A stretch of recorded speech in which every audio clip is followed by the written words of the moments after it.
This episode of Heavy Radio is brought to you by Macho Man Randy Savage Cream. When you want a cream, you want the cream of the crop. The cream will rise to the top, oh yeah.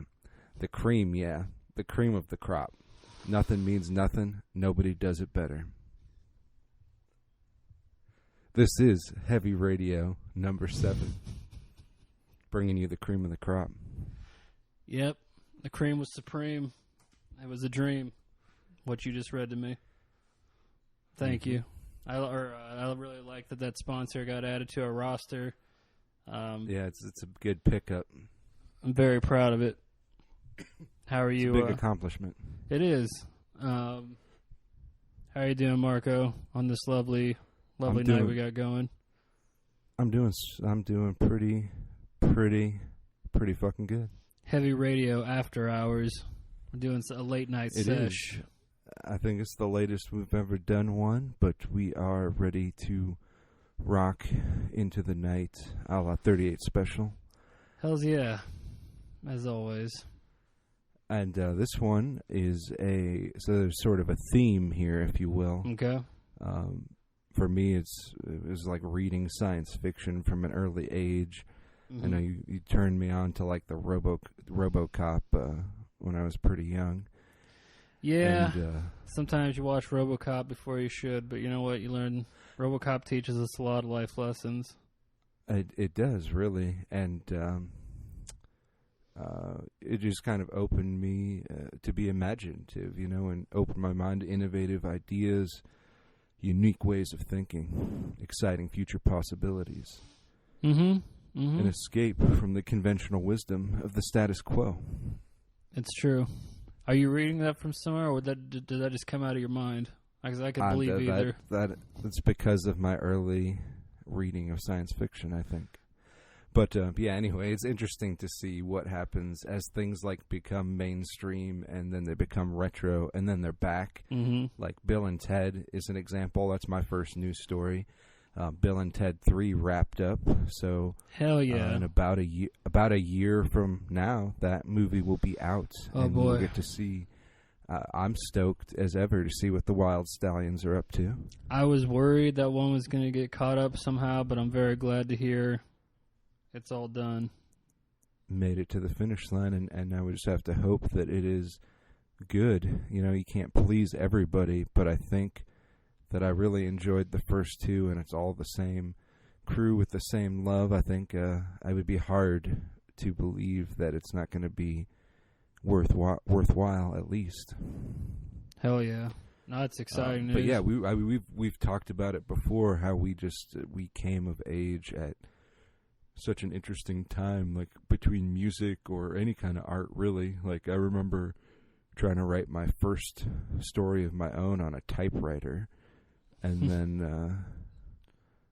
then the internet came out, and you're looking for screenshots of Shadows of the Empire for Nintendo 64. Yep. That's how you know science has come full circle, when you can look up N64 screen grabs. That's when I knew that we had reached the future. Yes. Also, side note, I hope you have that story somewhere in the typewriter. If I remember it, I remember. I think I was writing. It was an R.L. Stine contest. Wait, come again now? It was like. Don't just drop that. Don't just drop that. Write R.L. Stine a story that creeps him out, and you will win the contest. Did you creep him out? I don't know. I remember vivid. I think. I don't know how exactly they would use this, because there's so much. It was before I was tainted by like money and copyright and people owning other people's art and all that, because it was like these kids were having a sleepover party, and this is the story now. Yeah, their VCR broke. They wanted to watch like some horror movies. Relatable. So their dad went out to try to find one, and he noticed like this, pawn shop or whatever. Mm-hmm. It still had an open sign on it. So he goes and from this creepy dude. He gets like a VCR from the pawn shop. So long story short, it's like a haunted VCR, and what you play in it like comes out. So like they watch like Nightmare on Elm Street and Freddy Krueger is out. They watch like, a Halloween and Michael Myers is out. So then they basically watch like, I don't remember what I used at the time, but they watched something that had like a hero, and then the hero would come out, and that's how it wrapped up. I mean, now I would probably use like Ash from Evil Dead, but I think I used the Ghostbusters back then. So yeah, they like then put on the Ghostbusters, and Ghostbusters come to like save the day. That's I was amazing. very young when I wrote this. Dude, I'd watch it. I'm over here. Yeah. I have the lights off over here, man. You creep me out, so I want to hear it. I want to see it now. But anyway, that was finish it. excellent I want you to finish adventure. the story. Sidetrack. But yeah, bottom line is Bill and Ted wrapped up, ready to go. You can see it in theaters next year. Hell yeah. Cool. Excited. Let's see. I got one fun one and a solid rad one. So the fun one, well, not fun for Ozzy, but it's in Ozzy upbeat fashion. He's basically, this comes from Classic Rock Metal Hammer. He's basically, there's an interview on here. He's just talking about how 2019 has been one of the most fucked up years of his life. So he's had a lot of health problems this year and craziness. He's had some fucked up years, so yeah, that's quite a feat. Yep. So I mean, it's Ozzy, so he has a positive spin on it because that's the Ozzy we know and love. But I know it was good to at least hear him check in because it's been kind of quiet on the Ozzy front for a while. So it was good to at least have him be out there feeling better enough to do interviews and stuff. So that's good, even though he's had a hell of a year. But of course, all the metal community sends their best to the Ozman. So hopefully he's up to always rocking and rolling. Indeed. Speaking of someone who has been telling a yarn or two since the 70s, this is the king. The king, in my book, the king is King Diamond, and he's been talking about a new album. I think it's called The Institute or something of that sort. So a new concept album from the King, as well as live dates from not just King Diamond, but also Merciful Fate.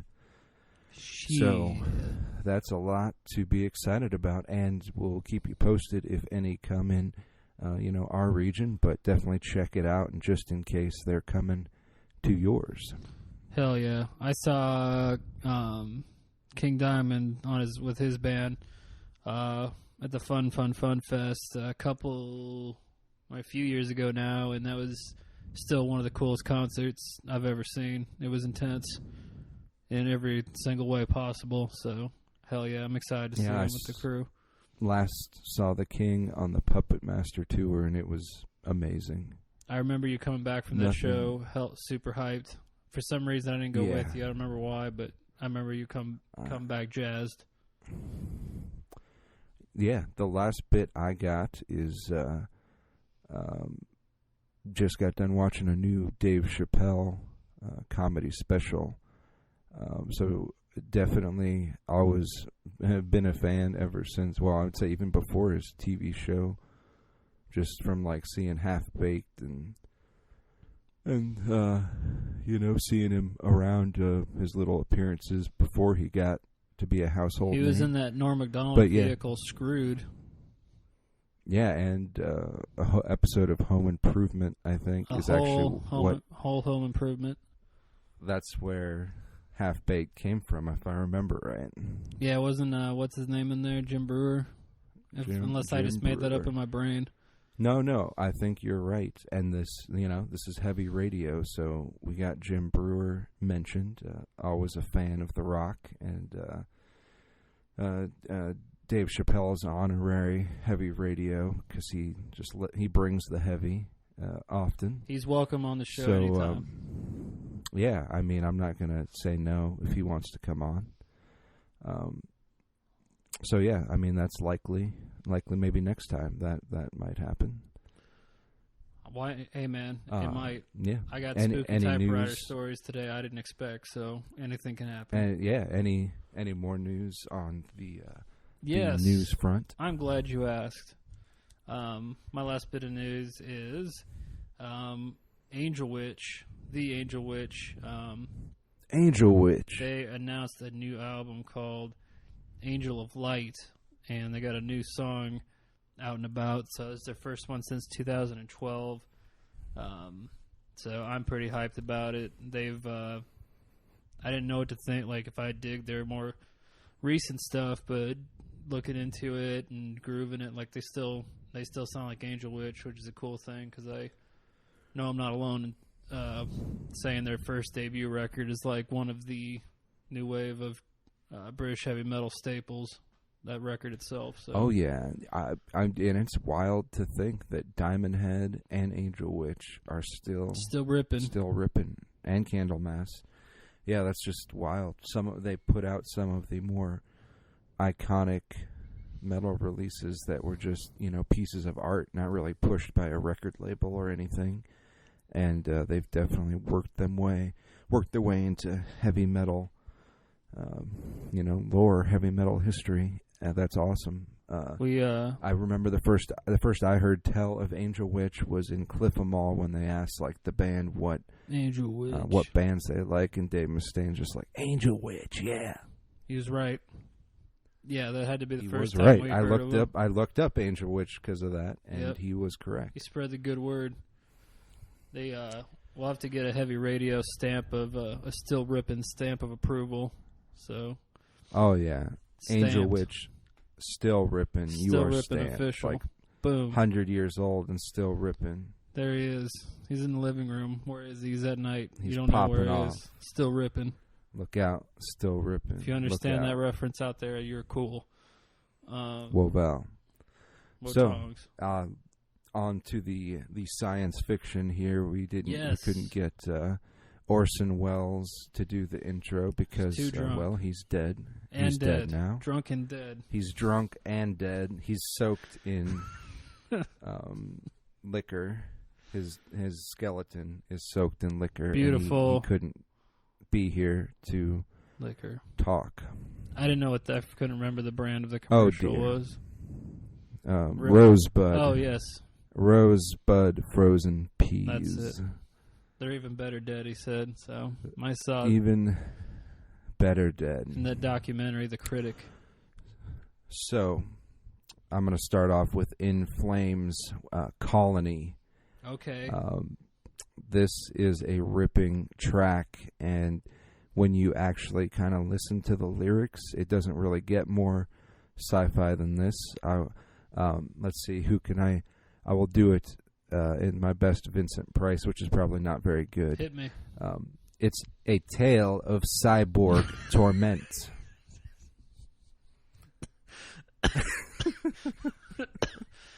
Unprofessional. Okay. Can't break character. So yes, this is In Flames, Colony. In Flames, for the time that they were putting out these albums, I really think we're pushing. The envelope was pushed, it's safe to say, for melodic, heavy metal, death metal, whatever you really want to call it. I don't care, because when they had this lineup, they were just on fire. In Flames was on fire. I still can appreciate them, but this was like, them on top of their game. All right. Let's see. My first pick on the sci-fi spaceship to the moon is The Sword with the Warp Riders. So The Sword had always been like, they definitely covered the mystical wizards and witches and witchcraft and sorcery and stuff, but this one they kind of wanted to do like a 1981 sci-fi novel thing, and they pretty much nailed it.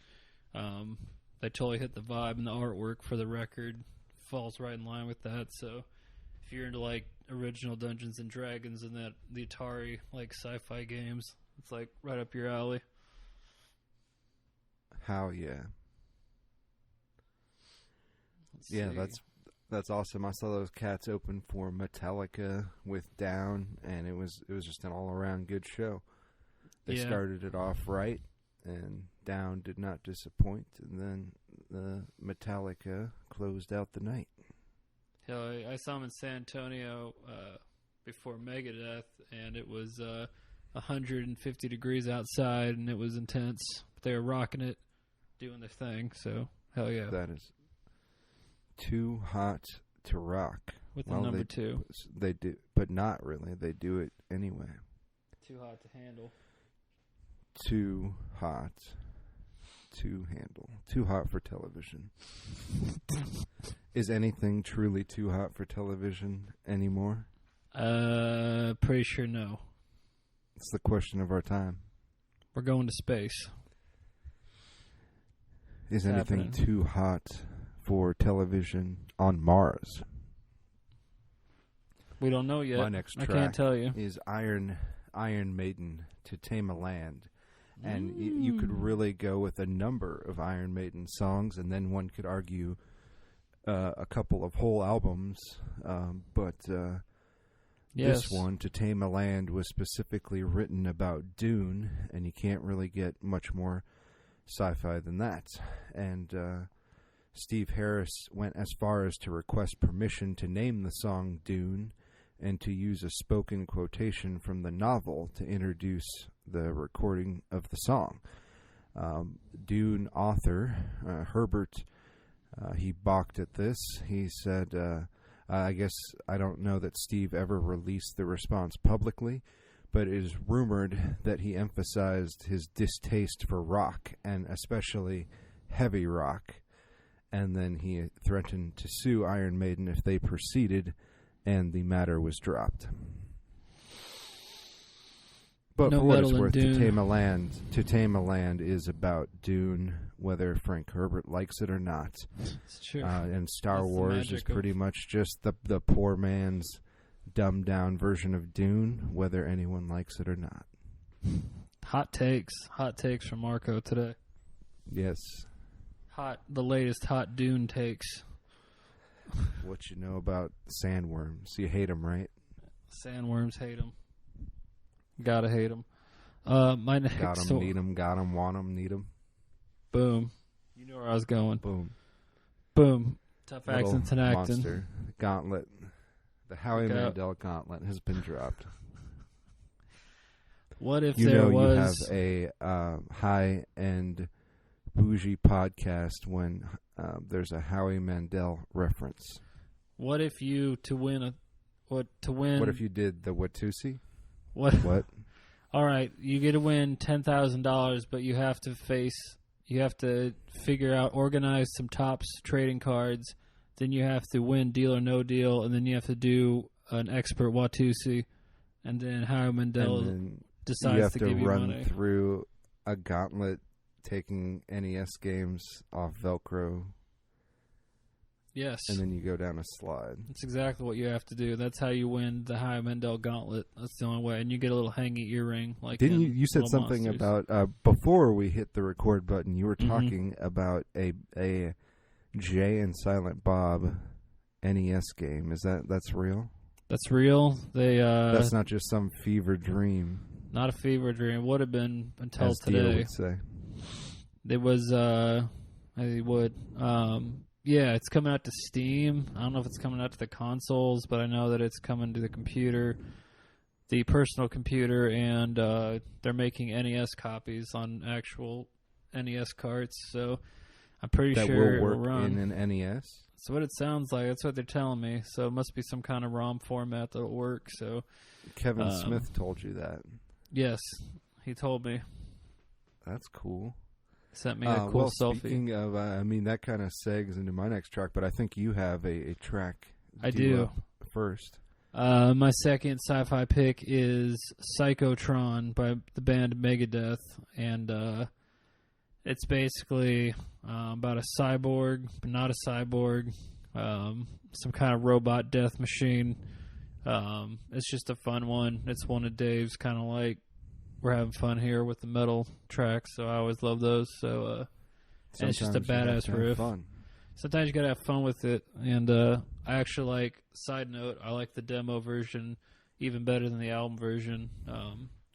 But both are great. I think Psychotron is, for me, it's one of the standout tracks of that record. That's just a good riff. That's a fight riff even right there. Even if I stand alone. Even if. What you got next? What's your third and final sci-fi pick? You disobeyed the law. Law. Law. This is Anthrax. I am the law. I am the law. This song is great if it's sung by Joey Belladonna. It's great if it's sung by John Bush. I've seen both. We've both seen both. And I Am the Law is just a great song about Judge Dredd. Judge motherfucking Dredd. I mean, he is the law. What more can you say, really?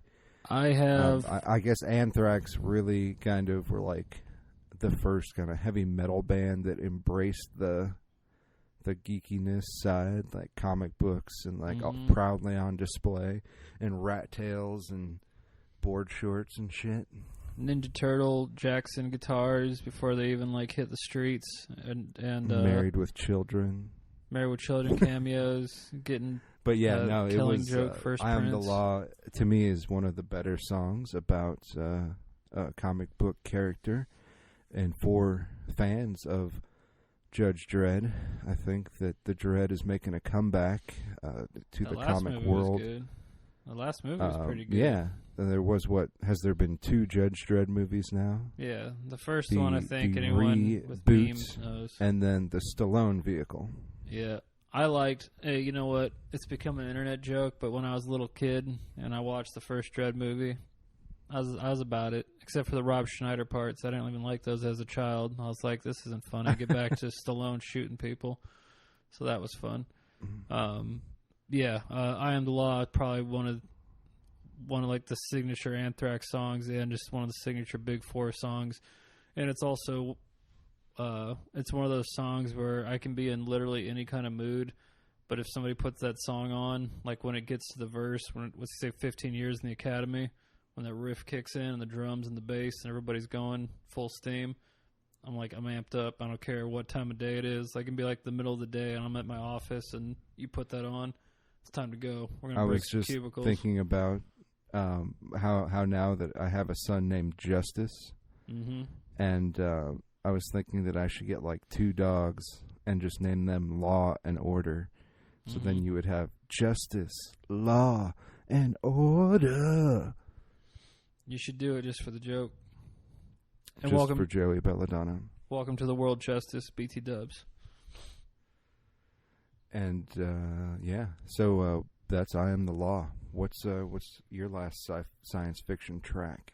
My last pick is, I forgot. I knew it. I was ready until I got called on. This is like 4th grade again. Oh, it is just, you had mentioned there's a lot of songs by this band, but mine is also an Iron Maiden song. Mine is The Final Frontier, and it's a great, it's from, shoot, I can't think of the name of the album at the moment. My bad, everybody. But it wasn't the album called The Final Frontier? Yes. Yes, it was. Brain, late night, folks. This is the late night. The Final Frontier special from late night the bonuses. album. The Final Frontier from The Final Frontier. That's it, ladies and gentlemen. You're getting that special late night. The Final Frontier style. In The Final Frontier. It's in this assignment. It was I always loved this song, and it always kind of had a bittersweet tone to it. But I actually went and really read the lyrics, and it's basically like a astronaut, cosmonaut, and he's basically flying into space and realizes he can't come home, but he's like, hey, I had a pretty good life. So it's kind of like a bittersweet. Touches a lot of notes. It makes you wistful. Makes you think about, if I was flying into space, what would I think about? So, and it's just a kick-ass song. Dundee. I would think about Crocodile Dundee. If I had my last 30 minutes as I was hurtling into the dark coldness of my fate in space, I would always think of Paul Hogan and Crocodile Dundee 1 and 2, Yes. and in Dundee. Those are my final thoughts. 100%. Try me. I would think of the NES game Bayou Billy that I think is very much supposed to be Crocodile Dundee, right? Had to one up me, didn't you, with your Bayou Billy? Yes. It's all right. So with our powers combined. now we're going to break them off with the new stuff. My track is Denner's Inferno with Fountain of Grace. So this is that Denner, former Merciful Fate King Diamond guitarist Michael Denner. He's got a new squadron of hard rock with, there's some doom going on there and just the right amount of attitude. Denner's Inferno. This is the new single. It's called Fountain of Grace. Crank it. Hell yeah. Definitely want to check that out. My first new track is Decompose is the name of the song by Wednesday 13. And these cats have been out for longer than I've known. I've never really been hip to them. But it's definitely like huge fans of Alice Cooper. So if anybody out there, if you're a fan of like maybe the early 2000s, mid 2000s Alice Cooper with the real heavy guitars, that's definitely the vibe I'm getting on this. But real catchy, super. What's the track called?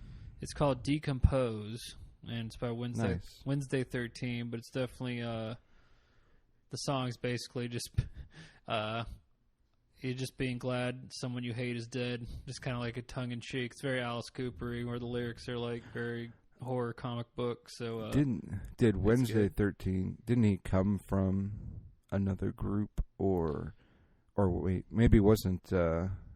Was the ex-drummer of Slipknot with him or something? I don't know. Maybe I'm just I'll have to look into barking it. up the wrong tree. Yeah, it might not be.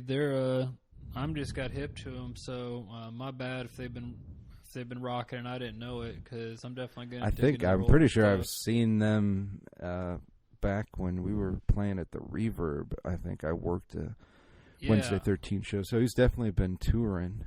Okay, yeah, but I don't remember the origin story on that. So we'll if you know more about the Wednesday 13, let us know. Let us know on the social medias. Look into it too, and check out this track. My next track is John 5 and the Creatures. This track is called I Want It All, and so as best as I can tell from the couple tracks that I have spun so far, this is sort of like a guitar album, up there with some of John 5's influences, like Steve Vai and Paul Gilbert. So it's there may be more vocals, but the first two tracks I heard sounded more like a guitar-oriented album, and it was definitely worth checking out from what I've heard so far. That's John 5 and the Creatures with I Want It All. That's rad. I'll have to check it out. He's been posting stuff on Instagram, and he's just always shredding in Halloween masks, so I appreciate that. My next new track for the week, last new track for the week is Toxic Holocaust with Chemical Warlords. I'm sure our listeners in Europe are familiar with Toxic Holocaust, but their new song but I haven't checked out this new track yet, so I will. New one's gripping and ripping. If you're a fan of Toxic Holocaust, this won't disappoint. Seems more.